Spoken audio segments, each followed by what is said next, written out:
मूर्छित पड़े हुए हैं।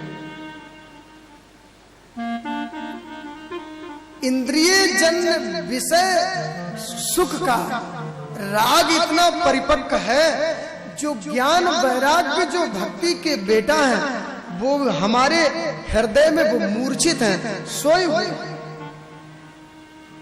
जब जीव कथा में जाता है, सत्संग में जाता है, तो वास्तविक वो ज्ञान वैराग्य जागृत होते हैं। महाराज, मुझे संसार में किसी का डर नहीं है, मुझे किसी का भय नहीं है। यदि मुझे डर लगता है तो पाखंड का डर लगता है। पाखंड पापस्य खंडा इति पाखंडा, पाप का ही जो दूसरा खंड है उसे पाखंड कहते हैं। पाखंड, मिलावट का नाम ही पाखंड है। आज जीवन में पाखंड और वस्तुओं में भी पाखंड। आज कोई भी वस्तु बिना मिलावट के नहीं मिलती है। हाँ, बोलो जय श्री कृष्ण। जय श्री कृष्ण। हृदय में भी मिलावट, बोलते कुछ और है, अंदर कुछ और होते हैं। जिस समाज की बनावट ऐसी हो जाए तो वहां कोई जिंदा रह सकता है? बोलो जय श्री कृष्ण। जय श्री कृष्ण। जहां कदम कदम पर विश्वासघात होता हो, क्या वो हम उसको समाज कह सकते हैं? मानो नारद जी कहते हैं, हम ऐसे समाज के चित्र का निर्माण करें जिसमें सभी लोग स्वतंत्र रूप से निवास कर सके। मानो नारद जी ये कहते हैं। उस देवी ने कहा तो मैं रुक गया, और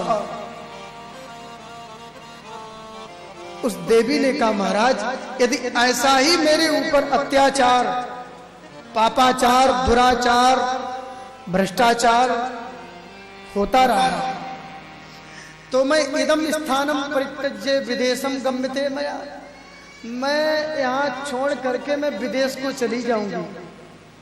और ये कौन कहता है? भक्ति महारानी कहती हैं। नारद जी बोले, माता जी, देवी जी, आप ऐसा मत करना, आप विदेश मत जाना। हाँ, आज सब लोगों का मुख विदेश की ओर है। हाँ, हमें विदेश के व्यक्ति बहुत अच्छे लगते हैं, विदेश की वस्तुएं बड़ी अच्छी लगती हैं। यहाँ कोई कितना भी व्यक्ति बड़ा योग्य हो, उसकी कोई महिमा नहीं। कोई सामान्य व्यक्ति विदेश से होकर के आ जाए तो फिर भारतीय लोगों की दृष्टि उस पर बहुत अच्छी तरीके से जाती है। देखो देखो, विदेशी है। बोलो जय श्री कृष्ण। हाँ, विदेशी भाव, विदेशी कपड़ा, विदेशी भोजन। हाँ हाँ, और तो क्या कहूं, सब कुछ विदेशी। बोलो जय श्री कृष्ण। हाँ, सब विदेशी। लेकिन माता जी, देवी जी, आप विदेश मत जाना। ठीक है, मैं आपके बालकों को जागृत करने के लिए प्रयास करता हूं। नारद जी ने बहुत साधन जुटाए, और साधन जुटा करके, क्योंकि घड़ी भी अपनी जगह पहुंच रही है धीरे धीरे। बोलो जय श्री कृष्ण। हाँ, नारद जी ने अनेक साधन जुटाए। ज्ञान वैराग्य जागृत होते हैं, पुनः मूर्छित हो जाते हैं। नारद जी को खेद हुआ। उसी समय आकाशवाणी हुई, नारद कुछ उद्यम करो, सफलता अवश्य मिलेगी।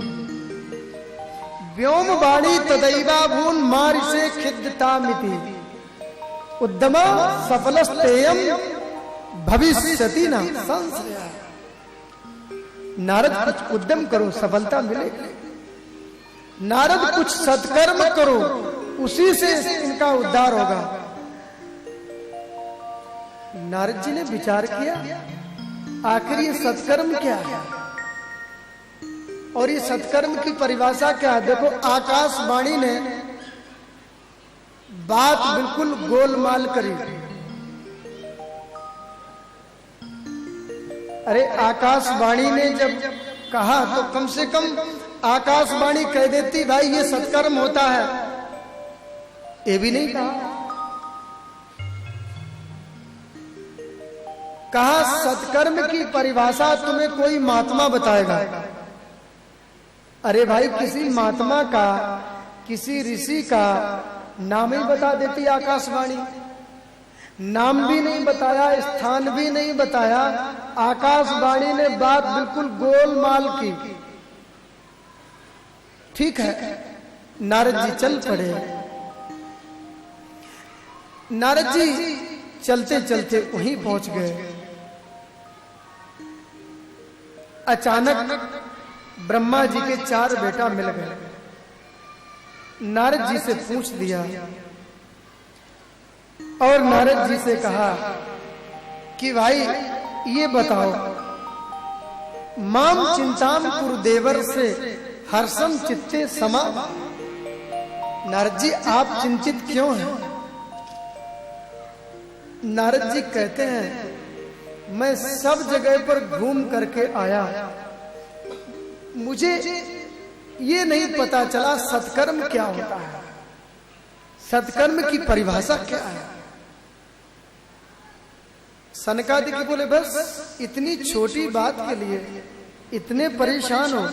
अरे वाह महाराज, ये बात आपको छोटी लग रही है, अभी आपकी चुटकियों में समाधान होता है। और कभी कभी ऐसा ही होता है, कोई रोग हो जाए, विदेशों तक दवाई करवाते हैं, रोग ठीक नहीं होता है। अब ठीक होना होता है ना, तो पड़ोस के वैद्य की चवन्नी की चटनी में ही रोग समाप्त हो जाता है। वही हुआ। महाराज जी सत्कर्म क्या है? तब कहा, सत्कर्म सूचको नूनम ज्ञान यज्ञ स्मृतो बुधई श्रीमद भागवता लापा सतु गीता सुका। सत्कर्म का तात्पर्य ज्ञान यज्ञ से है और ज्ञान यज्ञ का मूल अर्थ यही है श्रीमद भागवत कथा से। महाराज, मैंने गायत्री मंत्र, वेद, उपनिषद, गीता सब कुछ उन्हें सुनाया, तो क्या ये सत्कर्म में नहीं है? और यदि नहीं है तो क्या? तब सनकादिक बोले, भक्त श्रोमणी, आपको त्रेता में भी ऐसा ही भ्रम हो गया था क्या? संदेश सुन होकर के आप ये समझें कि वेद एक वृक्ष है, वेद रूपी शाखा का परिपक्व फल श्रीमद् भागवत है। अब किसी को आम खिलाओ, आम का रस पी करके कहे वाह, आम के फल में कितना स्वाद है, और आम के फल में इतना स्वाद है, तो इस आम को जन्म देने वाला जो आम का वृक्ष है वो कितना स्वादिष्ट होगा। और कहीं वो आम को छोड़ करके आम के वृक्ष की डाली को पत्ते ही खाने लग जाए, तो बताओ आम के फल का स्वाद आएगा उसे? खाते खाते दांत भले ही टूट जाए, लेकिन आम का स्वाद नहीं मिलेगा। इसलिए निगम माने वेद और कल्प माने वृक्ष। वेद रूपी वृक्ष का परिपक्व फल श्रीमद् भागवत है। इस फल में गुठली छिलका कुछ भी नहीं है, केवल इसमें रस ही रस भरा है। अजी रस क्या है? बोले रस के रूप में वो टेढ़ी टांग वाला ही भरा हुआ है। हाँ, मोर मुकुटधारी वही खचाखच इस रस में भरा हुआ है। उसे पीते जाओ। अजी कब तक पिए भाई, जरा बता तो दो। बोले तब तक पियो जब तक पीते पीते तुम स्वयं रसरूप न बन जाए, तब तक पीते ही रहे। आलयम मोक्ष पर्यंतम यत् तथा श्रवणम मतम। ठीक ठीक। नारद जी ने अनेक उद्यम किए, फिर क्या, ज्ञान वैराग्य जागृत होते हैं, जागृत होते ही फिर सो जाते हैं। सनकादिकों ने साधन बताया, आप ज्ञान। नारद जी समझ गए। नारद जी कहते हैं महाराज, कोई पढ़ लिख करके कितना भी बड़ा मेधावी हो जाए, लेकिन उसे तब तक ज्ञान नहीं होता जब तक आप जैसे महापुरुष किसी संत का संग ना करें, तब तक वास्तविकता का बोध नहीं होता है। आज मुझे पता चला। और यदि कथा की बात है तो आप जैसा वक्ता मुझे कहां मिलेगा, तो मैं आपके ही श्री मुख से सुन लेता हूं। तो फिर ये बताओ, ये कथा कहां होनी चाहिए?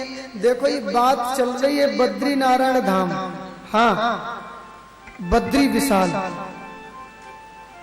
और निर्णय लिया जाता है हरिद्वार का। बोले गंगा द्वार समीपे तू तटमानंद नामकम। बोले ये जो भागवत कथा है ना, वो हरिद्वार में होनी चाहिए। वैसे इसका विशुद्ध नाम तो, हाँ, इसका नाम एक हाड़द्वार भी है, हाड़द्वार, हाँ, एक हरिद्वार, अब हरिद्वार। बोलो जय श्री कृष्ण। हाड़द्वार जहां हड्डियां ही विसर्जित की जाती हैं। बोलो जय श्री कृष्ण। ये हाड़द्वार।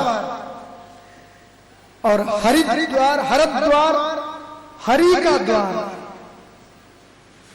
यदि दरवाजे में, बीच दरवाजे में दीपक जलाया जाए तो भीतर बाहर दोनों तरफ उजाला हो जाएगा। अंदर जलाओ तो बाहर नहीं।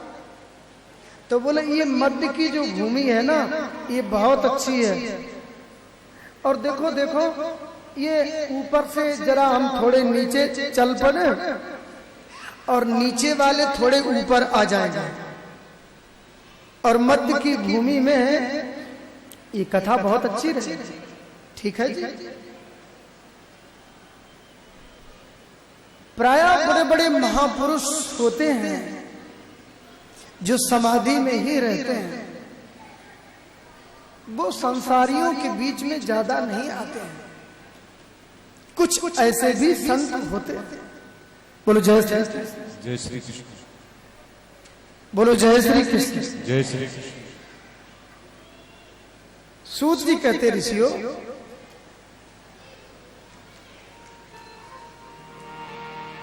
बोले नीचे वाले इतने ऊपर नहीं आ पाएंगे। और ये उस समय की बात है, प्रायः लोग जब महाप्रयाण के लिए जाते थे, महाप्रयाण के लिए, और जो वहां पर पहुंचता था उसकी स्थिति इतनी ऊंची होती थी, जाते ही जाते समाधि लग जाती थी।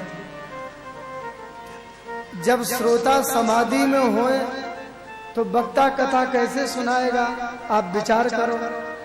आप सब लोग कथा सुनने आए हो और आप बीच में बातें करने लग जाओ और खर्राटे बजा करके सोने लग जाओ, तो बताओ कथा सुनाई जा सकती है? श्रोता ना सुने तो वक्ता क्या सुनाएगा? बोलो जय श्री कृष्ण। जय श्री कृष्ण। हाँ, वही आपस में बात हो रही थी। निर्णय लिया हरिद्वार का। अब यहां पर नारद जी कहते हैं कि भागवत कथा भाग्यो, बहुत बड़े भाग्य से, भाग्योदयेन बहुजन्म समर्जितेन सत्संगमम च लभते पुरुषो यदा वै। अज्ञान हेतु कृत मोह मदांधकार नासम विदाय ही तदो दयिते विवेका। क्योंकि जब जन्म जन्मांतरों के भाग्य पुण्य उदय होते हैं तब हमें श्रीमद् भागवत कथा श्रवण करने का शुभ अवसर प्राप्त होता है। हाँ, तो महाराज मैं आपके श्री मुख से ही सुनते हैं। ठीक है, निर्णय लिया हरिद्वार का जी। बोले तो फिर ऐसा करो, भागवत कथा की तैयारी करो। आजकल तो आप लोग जानते ही हैं, भागवत कथा यदि होनी हो तो महीनों से पहले तैयारी करनी पड़ती है। बोलो जय श्री कृष्ण। जय श्री कृष्ण। हाँ, जैसे आप सभी लोगों ने कितने दिनों से 2-3 महीनों से लगे हुए हैं तैयारी में, तब जाके आज कथा शुरू हो पाई। हाँ, तो बोले भागवत कथा की तैयारी करो जी। अब देखो ये फक्कड़ों की कथा है। हाँ, बहुत बड़े धनवानों की कथा नहीं है जी। अब नारद जी भी फक्कड़ और सनकादि की भी फक्कड़। बोलो जय श्री कृष्ण। हाँ, और वास्तविक जो बीतराग है वही कथा सुन सकता है। विषयी व्यक्ति के हृदय में कथा उतरती नहीं है। यदि वो कथा में भी आएगा तो वो प्रपंच करेगा। बोलो जय श्री कृष्ण। जय श्री कृष्ण। कभी आंख बंद कर लेगा, कभी बगल वाले को देख लेगा। हाँ, कभी बगल वाले से कहेगा हाँ, ऐसे करके कथा में चित्त उसी का लगता है जो वास्तविक भगवत प्रेमी है। और कथा में चित्त ना लगे तो समझ लो अभी हम संसार से प्रेम कर रहे हैं, भगवान से अभी प्रेम नहीं है।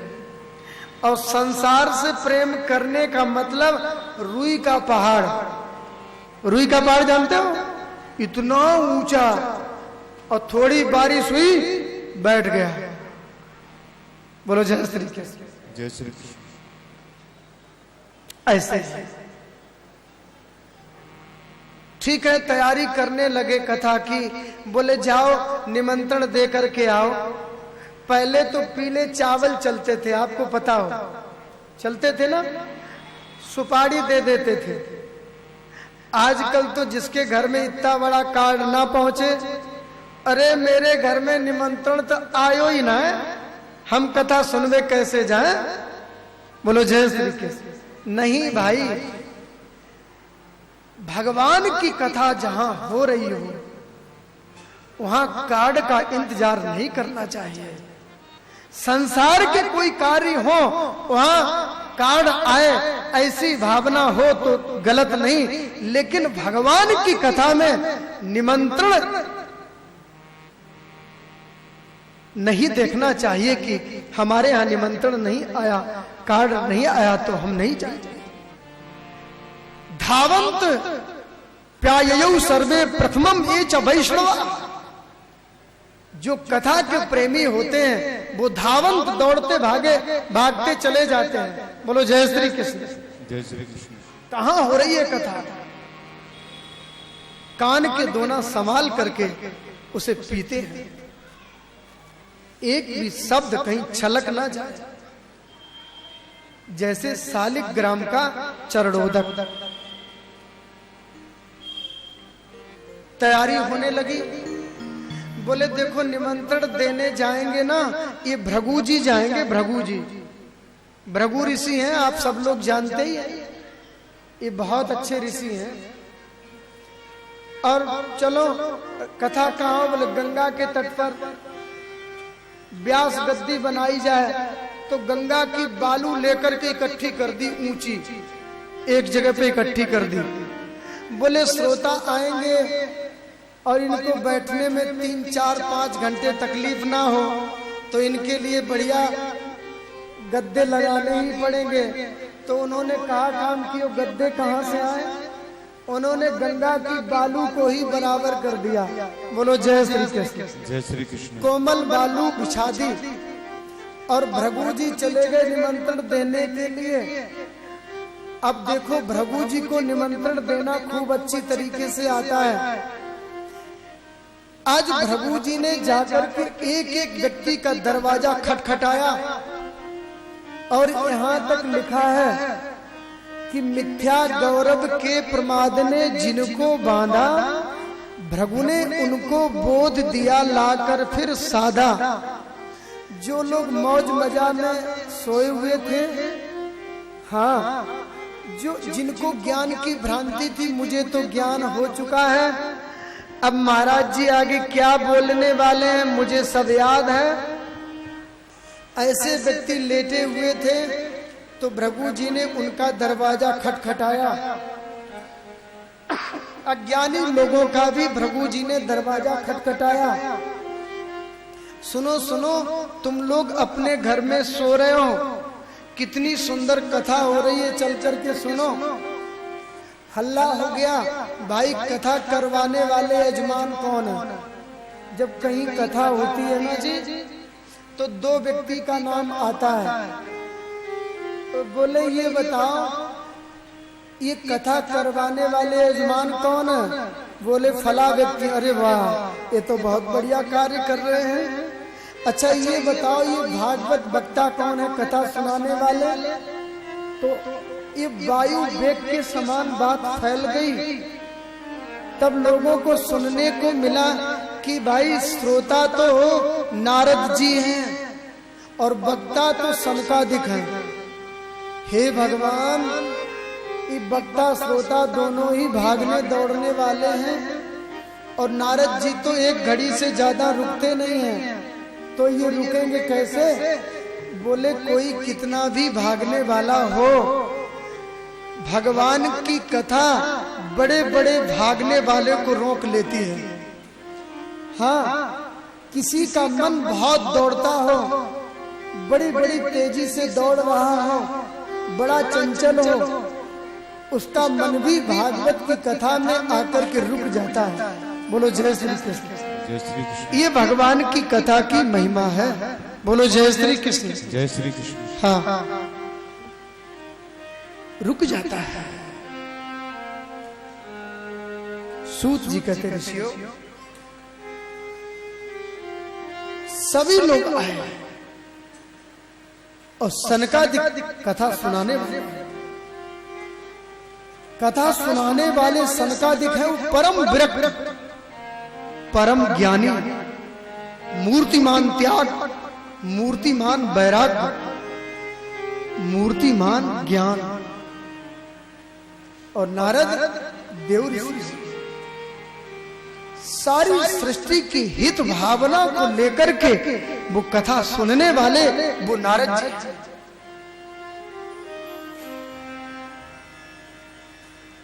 भृगु जी ने एक एक का दरवाजा खटखट,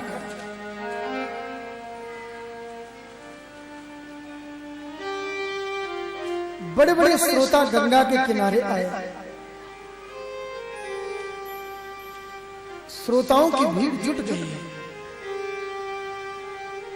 वैष्णवाश्च विरक्ताश्च न्यासिनो ब्रह्मचारिणा, यहां तक लिखा है बड़े बड़े महापुरुष आए वहां पर। भृगुर वशिष्ठ चमनश्च गौतमो, ध्यान देना, यहां ऋषियों के नाम लिए।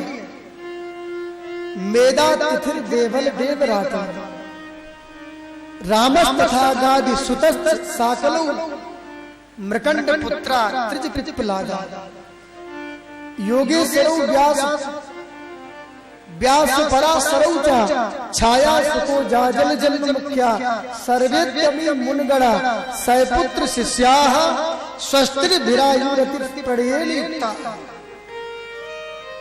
बड़े बड़े महात्मा, अमलात्मा, सोटाधारी, लोटाधारी, तूमाधारी सब आए।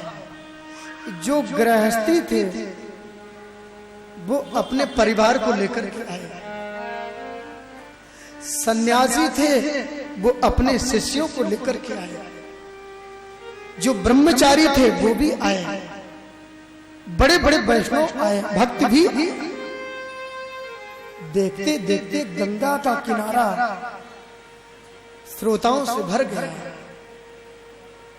श्रोताओं की विशाल सभा देख करके सनकादिक परम प्रसन्न हो गए। सनकादिक बोल पड़े, सदा सेव्या श्रीमद्भागवती कथा यस्य श्रवण मात्रेण हरिश्चित्तम समास्ते। भैया ये भगवान की कथा है ना, ये सदैव श्रवण करने योग्य है। श्रीमद् भागवती कथा, जो भक्ति ज्ञान वैराग्य जिसमें परिपूर्ण है वो भागवत है।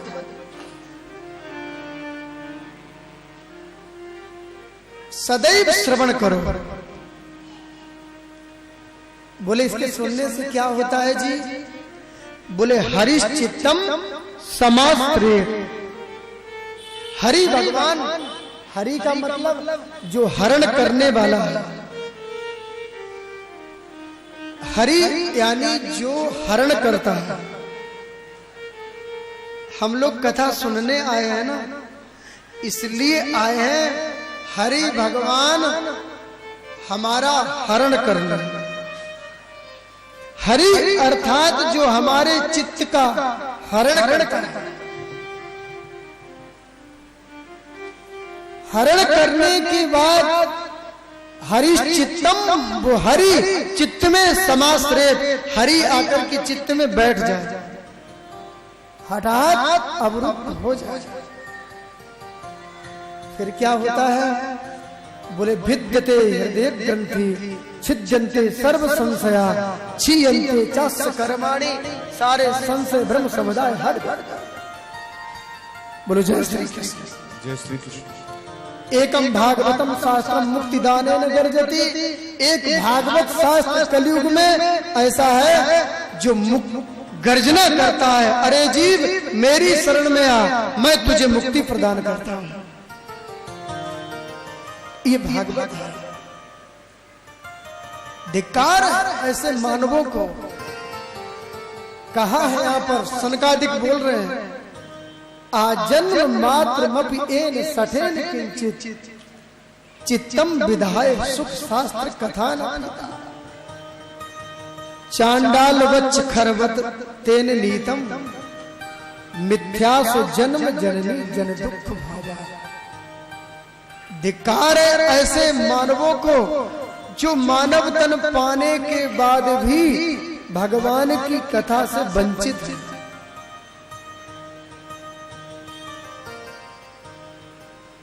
जीवच्छवो निगदिता सदुपाप कर्मा एने श्रुतम सुखदा वचनम न किंचित धिक्ताम नरम पशु समम भूभार रूपा मैवम वदन्ति दिव्य देव समाज मुख्या। वो गधे के समान है, श्वान के समान है, पशु के समान है। सनकादिकों ने एक सांस में कितनी गालियां दे दी। श्रोताओं ने कहा भैया ये तुम गाली काहे को दे रहे हो?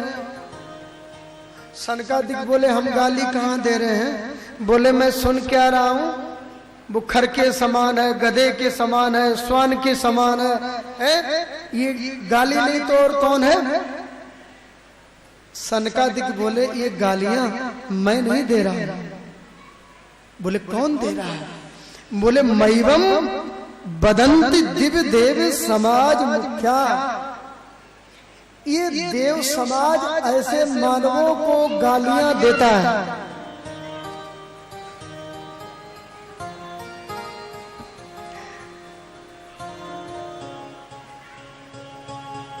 ऐसे मानवों को गालियां देता है। देखो मानव तन पाने के बाद भी ये भगवान की कथा से वंचित है। ये मैं नहीं कहता हूं, सनकादिक कह रहे हैं। ये देवता लोग कहते हैं ऐसे मानवों को देख करके। बोलो जय श्री कृष्ण। जय श्री कृष्ण। ये कथा हो रही थी, भक्ति महारानी प्रकट हो गई। भक्ति सुतौतौ तरणौ गृहीत्वा प्रेमैक रूपा सहसा विलासी श्री कृष्ण गोविंद हरे हे नाथ नारायण वासुदेव। भक्ति महारानी लोगों ने देखा, भाई ये कहां से प्रकट हुई और पता ही नहीं चला कब प्रकट हो गई। भक्ति महारानी ने इशारा किया, सभी लोगों के लिए बैठने के लिए आसन है, मैं कहाँ विराजमान हूँ, तो इशारा कर दिया, निरंतरम वैष्णव मानसानी, आप तो भक्तों के हृदय में माता जी निवास करो। और जैसे ही